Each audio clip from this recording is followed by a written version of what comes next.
Hello everyone. Test of knowledge में आपका स्वागत है। सफलता की कुंजी। अब तैयारी हम करेंगे स्लोगन के साथ। मैं तरुण कुमार शर्मा।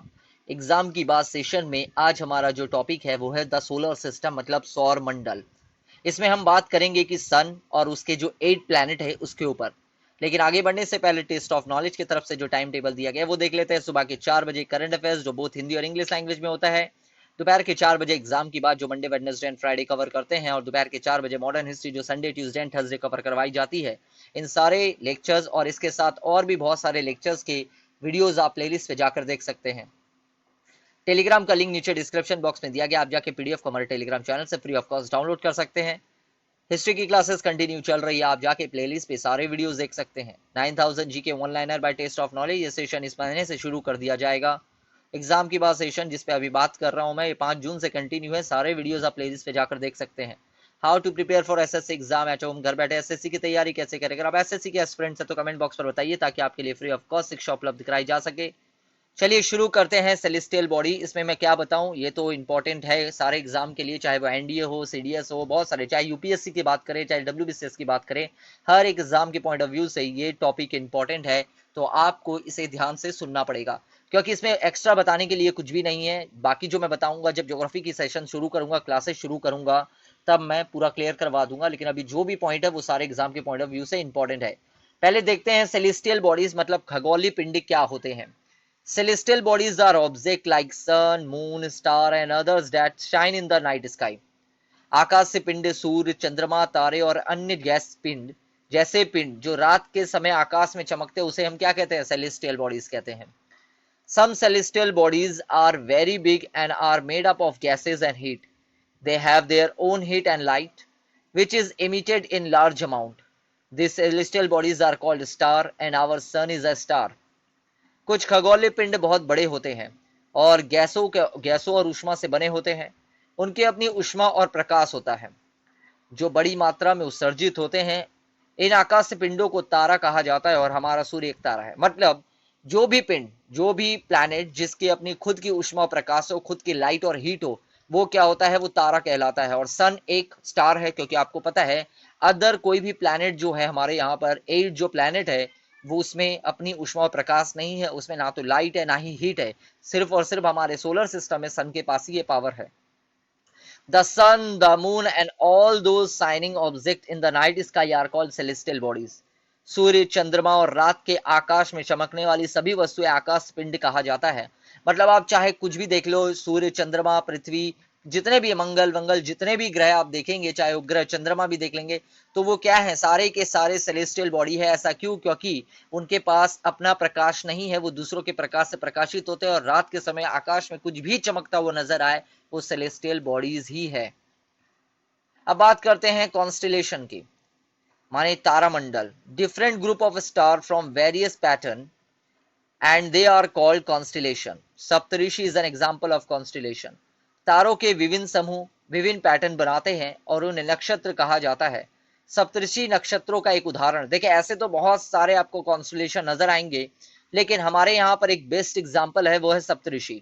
जहां पर 7 तारे, ये देख रहे हैं 1 2 3 4 5 6 7, यहाँ पर ये 7 तारों का समूह है। पुराने जमाने में माना जाता है कि ये 7 ऋषि बैठे हुए हैं यहाँ पर। ओके। और इसके थ्रू से आप नॉर्थ पोल, जो नॉर्थ पोल का जो तारा होता है, जिसको हम लोग उत्तरी ध्रुव कहते, उत्तरी तारा कहते हैं, उसे आप देख सकते हैं। नॉर्थ स्टार, पोल स्टार जिसे हम लोग कहते हैं। In ancient time, with the help of star direction were determined during night time. The north star indicates the north direction, जिसे हम लोग पोल स्टार कहते हैं, and it remain in the same position in the sky. प्राचीन समय में रात के समय में सितारों की मदद से दिशाओं का निर्धारण किया जाता था। उत्तर सितारा उत्तर दिशा मतलब पोल स्टार को इंगित करता है, और यह आकाश में उसी स्थिति में रहता है। मतलब ये जो पोल स्टार है, उत्तर सितारा, उत्तर तारा है, वो कभी भी अपनी पोजीशन को चेंज नहीं करता। इसका मतलब अगर आप यहाँ पे खड़े हो तो आपका ये जो तारा होगा हमेशा इस दिशा में, अगर आप हमेशा इसी जगह में पाओगे। अगर आप यहाँ पर ऐसे खड़े हो, ओके, तो हमेशा आपकी जो आई रहेगी वो इधर ही की तरफ जाएगी। क्लियर? इसका मतलब है इसे पोल स्टार कहते हैं हम, हमेशा ये नॉर्थ की तरफ ही नजर आएगा।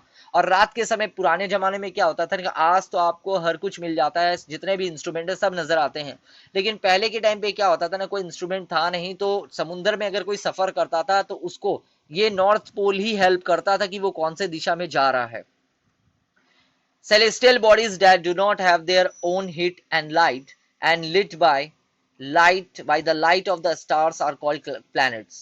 आकाशीय पिंड जिनके पास अपनी ऊष्मा और प्रकाश नहीं है और तारों के प्रकाश से प्रकाशित होते हैं उन्हें ग्रह कहा जाता है। अब वो प्लैनेट जिनके पास खुद की हीट और लाइट नहीं है, खुद का प्रकाश और ऊष्मा नहीं है, तो उसे हम क्या कहते हैं? उसे हम प्लैनेट कहते हैं, उसे हम क्या कहते हैं? उसे ग्रह कहते हैं। अब सोलर सिस्टम के बारे में देख लेते हैं। The solar system is made up of sun, 8 planet, satellite and other celestial bodies. सौर मंडल सूर्य, 8 ग्रह, उपग्रह और अन्य खगोलिक पिंडों से बना है। मतलब अगर मैं बात करूं, ये आप सन देख रहे हैं, उसके 8 प्लैनेट देख रहे हैं आप, ओके, 8 प्लैनेट देख रहे हैं जिसमें आपका Mercury, Venus, Earth, Mars, Jupiter, Saturn, Uranus, Neptune है। तो ये 8 प्लैनेट है।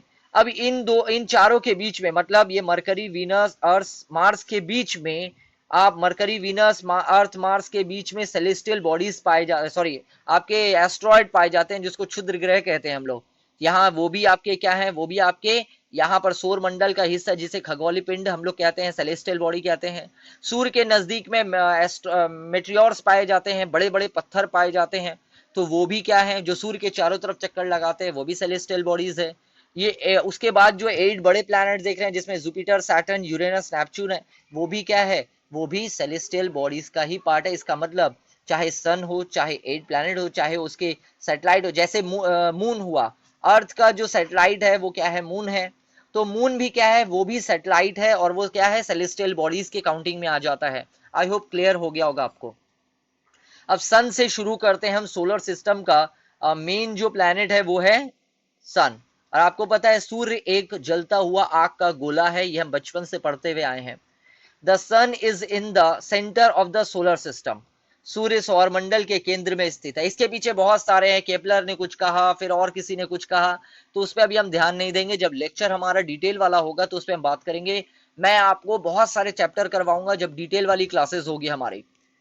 अब क्या है, the sun is in the centre of solar system. सूर्य सौर मंडल के केंद्र में है, देखिए है ना एकदम सेंटर में।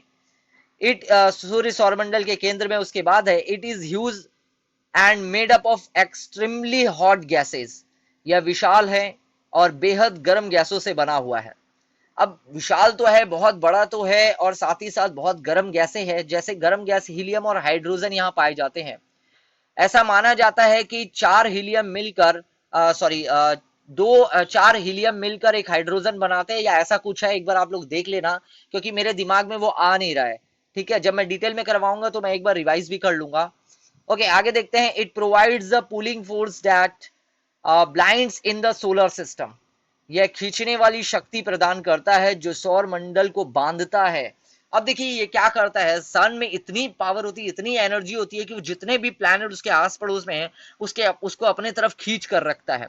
अब आप सोच रहे होगे सर जब खींच के रखता है तो उसमें तो जाके मिल जाना चाहिए, लेकिन यहाँ उल्टा होता है, क्योंकि सन अपनी पावर लगाता है, साथ ही साथ जो प्लैनेट है वो भी अपने अंदर में कुछ पावर रखते हैं जो पीछे की तरफ अपने आप को खींचते हैं। यहाँ पर आप देखोगे 2 तरह के मूवमेंट्स करते हैं जो प्लैनेट्स होते हैं, एक होता है रोटेशन, एक होता है रेवोल्यूशन। तो दोनों के तरफ से इन लोग क्या करते हैं, अब एक अपने एक्सिस में घूम रहा है और एक सन के चारों तरफ घूम रहा है। ओके, रोटेशन है रेवोल्यूशन में। तो यहाँ पर इन लोग अपने आप को कंट्रोल करके रखते हैं, इसीलिए सूर्य के पास माने सूर्य में जाकर ये नहीं मिलते। अब प्लैनेट्स के ऊपर बात करते हैं। There are 8 planets in our solar system. हमारे सौर मंडल में 8 ग्रह होते हैं। In order of their distance from the sun they are. सूर्य से उनकी दूरी के क्रम में वह इस प्रकार है, और ये एग्जाम में कई बार पूछा गया है कि सन से कौन से दूरी पे है, अर्थ कौन से दूरी पे है, फिर आपका जुपिटर कौन से दूरी पे है, ये साइज को लेकर भी पूछा गया है।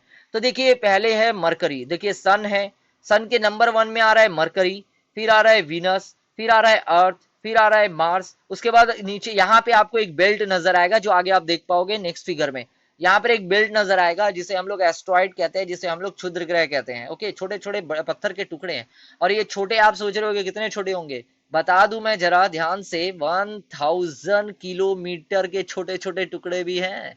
1000 किलोमीटर के छोटे छोटे टुकड़े। आई होप आपको समझ में आ रहा होगा 1000 किलोमीटर कितना बड़ा होता होगा। ओके, अब यहाँ पर क्या है, जुपिटर भी है, सैटर्न है, यूरेनस है, नेपच्यून है। तो ये 8 प्लैनेट जो आप देख रहे हो, ये सीरीज है इनकी। इस सीरीज को आपको याद रख लेना है, ठीक है, इस सीरीज को आपको याद रख लेना है। मैं बहुत आसान तरीका आपको बताता हूँ। देखिए वैसे हिंदी में वाले जो हैं उनको आसानी होगी।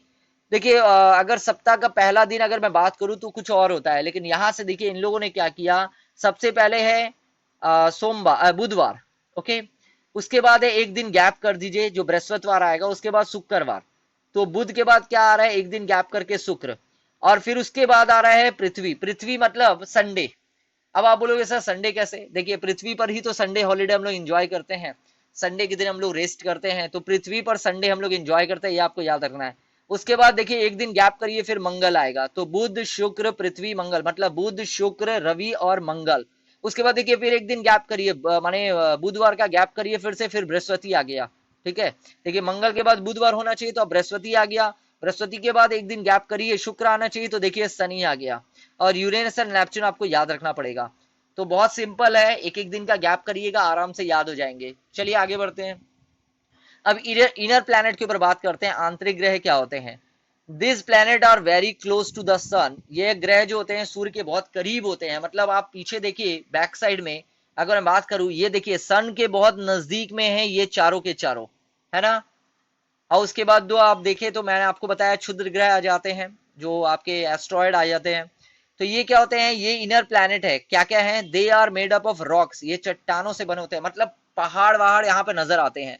मरकरी में, वीनस में, अर्थ में, मार्स में यहाँ पहाड़ नजर आएंगे आपको, माने ठोस चीज से बने हुए, जैसे मिट्टी विट्टी पाई जाती है यहाँ पर। लेकिन उसके बाद वाले जितने भी होंगे, बाद वाले मतलब ये सारे जुपिटर सैटर्न यूरेनस नेपच्यून, ये गैसियस प्लैनेट कहे जाते हैं, यहाँ पर गैस पाई जाती है। तो ये जो 4 प्लैनेट होते हैं वो क्या है, इनर प्लैनेट है। एग्जाम में बहुत बार पूछा भी गया है, तो इनर प्लैनेट कौन कौन से, तो आपको याद रखना है मरकरी वीनस अर्थ मार्स जो है वो इनर प्लैनेट है। आगे देखते हैं। अब इनर प्लैनेट जो आंतरिक ग्रह उसके बारे में देखते हैं। Mercury, one orbit around sun, okay. और मरकरी के बारे में क्या है, one orbit around sun 88 days, one spin on axis 59 days. अभी आप सोच रहे होगे ये क्या है, देखिए दो तरह की मूवमेंट्स होती है, एक होती है रोटेशन, एक होती है रेवोल्यूशन, ओके। एक होती है रोटेशन, एक होती है रेवोल्यूशन। रोटेशन जो होती है सूर्य क्या माने जो अर्थ होता है, कोई भी प्लैनेट होता है वो अपने तरफ में अपने एक्सिस में घूमता है, उसको हम लोग क्या कहते हैं, रोटेशन कहते हैं। लेकिन अगर मैं उसको उस प्लैनेट को लेकर सन के चारों तरफ घुमा दूं, उसको रिवोल्यूशन कहा जाता है, परिक्रमा कहा जाता है। तो मरकरी क्या करता है, सूर्य के चारों ओर एक परिक्रमा करता है, कितने दिन में, 88 डेज में। तो मरकरी क्या कर रहा है, सन के चारों तरफ मूवमेंट्स कर रहा है वो 88 डेज में, लेकिन अपने ही एक्सिस पर, अपने ही केंद्र पर ऐसे ऐसे घूम रहा है, घूमे जा रहा है अपने जगह में। तो वो क्या है 59 डेज में कवर कर लेता है। तो ये बहुत इंपॉर्टेंट। अब आगे बढ़ते हैं, अब वीनस के बारे में बात करते हैं। One orbit around sun 255 days, इसको सूर्य के चारों तरफ घूमने में कितना समय लगता है, 255 days. One spin on its axis 243 days. सूर्य क्या शुक्र क्या करता है, सूर्य के चारों तरफ एक परिक्रमा करने में 255 डेज लगा देता है, लेकिन अपने अक्ष पर इसको स्पिन करने में 243 डेज लग जाता है। सबसे ज्यादा दिन लग रहा है इसको अपने ही एक्सिस पर घूमने के लिए। क्यों मैं कह रहा हूं, क्योंकि इसके पहले देखिए 59 डेज लग रहा है, लेकिन यहाँ क्या हो रहा है, ये 243 डेज कर रहा है अपने ही एक्सिस पर घूमने के लिए, इसको 243 डेज लग जा रहा है। उसके बाद बात करते हैं अर्थ की। One orbit around sun 365 days लगता है सूर्य के चारों तरफ घूमने में, 365 डेज जो एक साल हम लोग बोलते हैं। वन स्पिन ऑन इस axis 1 day. Number of moon कितने हैं इसके पास, एक मून है। पृथ्वी क्या है, सूर्य के चारों ओर एक परिक्रमा में 365 दिन लगा देती है, लेकिन अपने अक्ष पर एक स्पिन करने में इसको एक दिन का समय लगता है। इसके पास एक चंद्रमा की संख्या है। अब मैं आगे और भी आपको सैटेलाइट के बारे में बताने वाला हूं, लेकिन आप देखिए नंबर के ऊपर ध्यान दीजिएगा, ओके। नंबर के ऊपर ध्यान दीजिएगा, क्योंकि ये जो सोर्स मैंने कलेक्ट किया है वो बहुत इंपॉर्टेंट है, वैलिड सोर्स है। कहीं कहीं आपको नजर आएगा 60 है, 80 है, तो प्लीज इग्नोर करिएगा, ये जो है ऑथेंटिकेट है। तो आप ज्यादा टेंशन मत लीजिएगा, इसको फॉलो करके एग्जाम में जाइएगा, 100% करेक्ट होगा आपका। अब आगे देखते हैं मार्स के बारे में। थर्ड प्लैनेट जो हम फोर्थ प्लैनेट जो देख रहे हैं, पहला था मरकरी, फिर वीनस, फिर अर्थ। अब है मार्स की बारी, जो इनर प्लैनेट है, जिसको हम लोग रॉक माउंटेन कहते हैं, रॉकियस प्लैनेट या ठोस प्लैनेट कहते हैं। One orbit around sun 687 days लग जाता है इसको सूर्य के चारों तरफ एक चक्कर पूरा करने में, लेकिन अपने एक्सिस पर एक दिन में घूम लेता है। देखिए अभी तक वीनस ही एक ऐसा है जिसको बहुत समय लग रहा है, और इसके पास मून कितने, इसके पास 2 मून है। मार्स सूरज के चारों ओर एक चक्कर परिक्रमा करने में 687 दिन लगा देता है, लेकिन अपने अक्ष पर एक दिन में चक्कर कर लेता है। चंद्रमा की संख्या कितनी है, इसके पास 2 है। अर्थ के पास कितनी है, 1 है, जिसको हम लोग मून कहते हैं। लेकिन इनके पास जो मून है, जिसको हम लोग आप उपग्रह भी कह सकते हैं, सैटेलाइट भी कह सकते हैं, तो यहाँ पर सैटेलाइट की संख्या कितनी है, 2 है।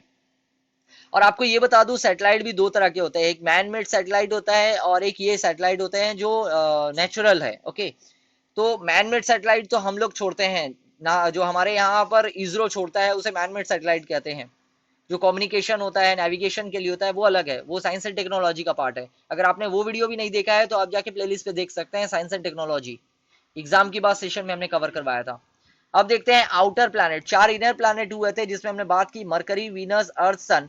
अब उसके बाद ऐसे पट्टी आ जाती है जिसको हम लोग एस्ट्रॉइड कहते हैं, क्षुद्र ग्रह कहते हैं। उसके बाद वाला जो ग्रह है वो ये है, देखिए, very very far from the sun and are huge planet made up of gases and liquids.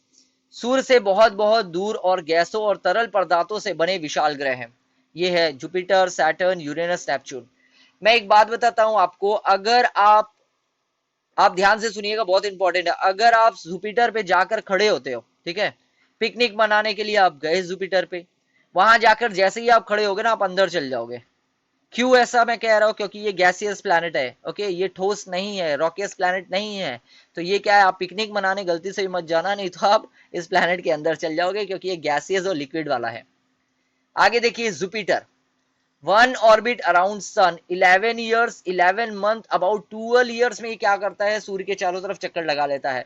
One spin on an axis 9 घंटा 56 मिनट 9 आवर 56 मिनट में ये क्या करता है, अपने एक्सिस पर घूम लेता है। और अभी तक हमने जो स्टडी की है उसमें सबसे ज्यादा टाइम सिर्फ और सिर्फ वीनस को लग रहा है।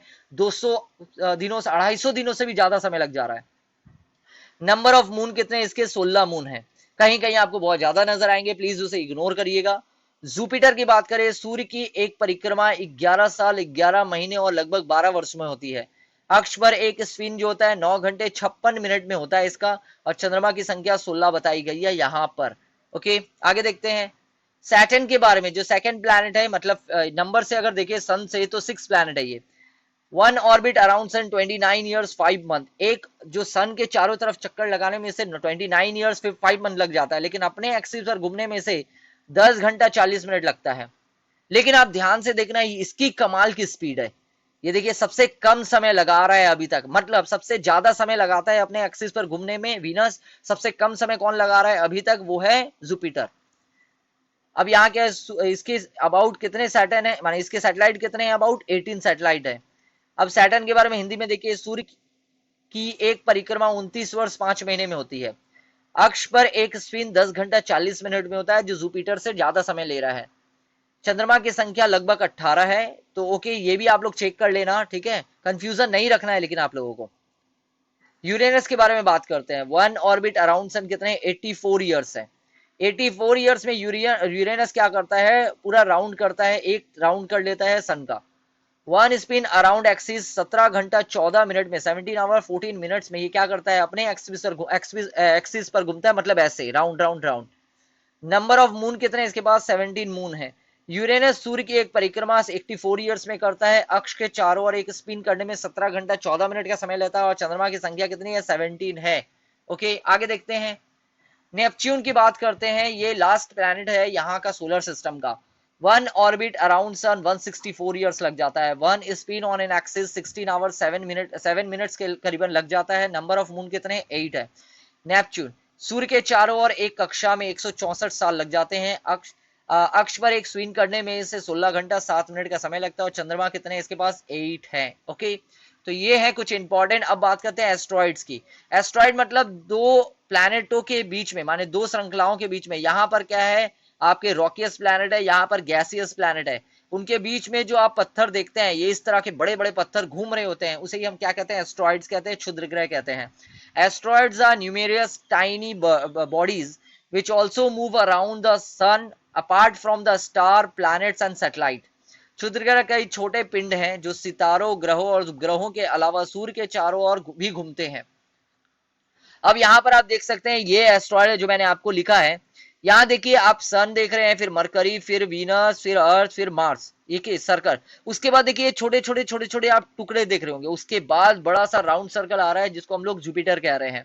तो ये अंदर के जितने भी प्लैनेट है, ये एस्ट्रॉइड्स के अंदर के, वो सारे के सारे क्या है, वो सारे के सारे गैसियस प्लैनेट नहीं है, वो सारे के सारे ठोस प्लैनेट है। आप माउंटेनियस प्लैनेट कह सकते हैं, रॉकियस प्लैनेट कह सकते हैं, कुछ भी कहिए, लेकिन यहाँ ठोस है। ओके, जैसे जिसमें हम लोग रह रहे हैं, आप देख रहे हैं यहाँ पर हम लोग क्या है, पत्थर वत्थर सब कुछ पाए जाते हैं, मिट्टियां पाई जाती है। लेकिन इस एस्ट्रॉइड के बाद जो छोटे छोटे आप टुकड़े देख रहे हैं, जो कई हजार किलोमीटर बड़े होते हैं, उसके बाहर जो है वो गैसियस प्लैनेट होंगे, ऐसे बढ़ते जाएंगे। आई होप क्लियर हो गया होगा एस्ट्रॉइड बेल्ट किसे कहते हैं हम।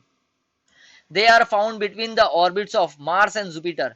वह मंगल और बृहस्पति की कक्षाओं के बीच पाया जाता है। और ये एग्जाम में कई बार पूछा गया है कि ये एस्ट्रॉइड कहाँ पाए जाते हैं, तो आप बोलेंगे मार्स एंड जुपिटर, मतलब मंगल और बृहस्पति के बीच में पाए जाते हैं। देखिए उन दोनों के बीच में, यहाँ पर जुपिटर है, यहाँ पर मार्स है, और इन दोनों के बीच में ये जो बेल्ट है वो एस्ट्रॉइड बेल्ट है। अब बात करते हैं मेट्रॉइड्स की, उल्का पिंड की। Meteoroids are small pieces of rocks which move around the sun. उल्का पिंड क्या होते हैं, चट्टानों के छोटे छोटे टुकड़े होते हैं जो सूर्य के चारों ओर घूमते रहते हैं। ये देखिए सन के चारों ओर घूमते ही रहते हैं, ये मूवमेंट्स करते ही रहते हैं। और यही क्या होता है ना, कभी कभी छिटक कर धरती की तरफ आते हैं। और ये जो अर्थ है, अर्थ की नॉर्थ पोल की तरफ ज्यादा खिंचाव होता है, क्योंकि यहाँ पर ग्रेविटेशनल फोर्स का ज्यादा होता है। यहाँ पर क्या होता है ना, ग्रेविटेशनल फोर्स खींचता है इसे। इसीलिए क्या होता है, ये जो उल्का पिंड होते हैं कभी कभी सूरज से निकलकर इनके तरफ आ जाते हैं। ओके, तो आई होप क्लियर हो गया होगा। अब यहाँ बात करते हैं सन के ऊपर, ये हमारा टॉपिक है। सन आप देख रहे हैं, मरकरी, वीनस, अर्थ, मार्स, फिर एस्ट्रॉइड बेल्ट देख रहे हैं आप। उसके बाद जुपिटर देख रहे हैं, सैटर्न देख रहे हैं, यूरेनस है। इनके बीच में कॉमेट्स पाए जाते हैं, सैटर्न और आपके यूरेनस के बीच में, ये इंपॉर्टेंट याद रखना है। फिर यूरेनस देख रहे हैं, फिर नेपच्यून देख रहे हैं। अब देखिए आप सोच रहे होंगे सर आपने प्लूटो के बारे में नहीं बताया। देखिए 2006 में ना प्लूटो को ग्रहों की श्रेणी से, मतलब प्लैनेट की जो कैटेगरी थी उससे आउट कर दिया गया था। वो ऐसा क्यों, क्योंकि ये जो प्लैनेट प्लूटो है ना, वो इन लोग तो सर्कल में घूम रहे हैं। वो प्लूटो क्या करता था, ऐसे ऐसे ऐसे उन लोगों की कक्षाओं को काटता था, उन्हें डिस्टर्ब करता था। इसलिए प्लूटो को 2006 में एक संस्था के द्वारा हटा दिया गया था। एक ऑर्गेनाइजेशन ने प्लैनेट नहीं माना, जिसके वजह से हम प्लैनेट अब नहीं कह सकते हैं। पहले हम लोग पढ़े थे जब, तब आप देखोगे 9 हो गए थे, लेकिन गलत हो गया वो, क्योंकि उसे हटा दिया गया। बाद में पता चला ये प्लैनेट है ही नहीं। उसके बाद आप देख रहे हैं मेकमेक्स है, जिसको नाम दिया गया है। फिर ऐसे ही छोटे छोटे टुकड़े हैं। फिर यहाँ पर आप देख रहे हैं क्यूपर बेल्ट ऑब्जेक्ट है, यहाँ पर भी सेम वैसे ही आपको नजर आएंगे छोटे छोटे प्लैनेट है। और देखिए कितने छोटे छोटे ग्रह हैं, इसके बारे में पता चल रहा है अभी। और अभी जो आपको एरीज है, एरीज भी यहीं पर नजर आएगा। तो आई होप आपको ये बहुत अच्छा लगा होगा सेशन। अगर सेशन पसंद आया तो लाइक करिएगा, और इसी तरह के अगर आप सेशन चाह रहे हो तो प्लीज कमेंट बॉक्स में बताइएगा, ताकि मैं इसी तरीके से सुंदर डायग्राम दे के आप लोगों को क्लियर करवा सकूं। मैं आशा करता हूं आज मैंने आपको जो बताया है वो आपके लिए हेल्पफुल होगा। और अगर पसंद आए तो लाइक जरूर करना, ज्यादा से ज्यादा शेयर करिए ताकि दूसरों की मदद हो सके। कुछ क्वेश्चन नहीं पूछे गए हैं, रिलैक्स रहिएगा। पीडीएफ की लिंक डिस्क्रिप्शन बॉक्स में दी गई है, आप जाके पीडीएफ को हमारे टेलीग्राम चैनल से फ्री ऑफ कॉस्ट डाउनलोड कर सकते हैं। यही है हमारा टेलीग्राम चैनल का लिंक, जो नीचे डिस्क्रिप्शन बॉक्स में भी दिया गया है। चाणक्य लाइव को सब्सक्राइब करना ना भूलें। और अगर आपने अभी तक टेस्ट ऑफ नॉलेज को सब्सक्राइब नहीं किया तो चैनल को सब्सक्राइब करके बेल आइकन को प्रेस करना ना भूलें। ये होता है बेल आइकन। सो गाइस, मिलते हैं सुबह के 4 बजे करंट अफेयर्स के साथ। Thank you.